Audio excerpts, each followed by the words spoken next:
of your heart. Yesu bado yungali anabisha kwenye mlango wa moyo wako. The reason why Jesus is knocking, because he's not a robber.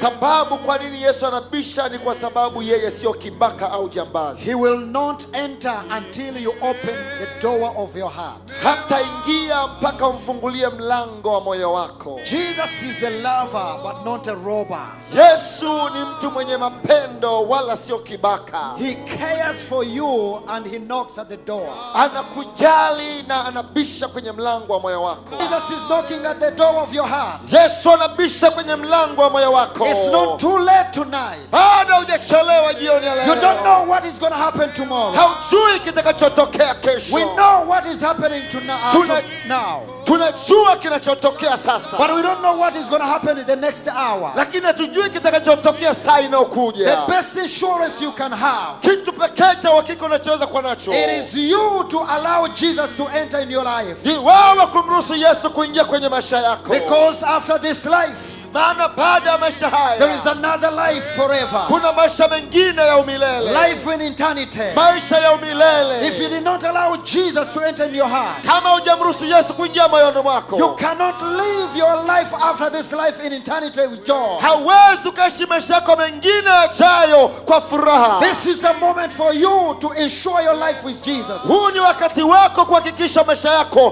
pamoja na Yesu. Please raise up your hands if you want to receive Jesus. Kwa hiyo tafadhali nyosha mkono juu kama unataka kumpokea Yesu.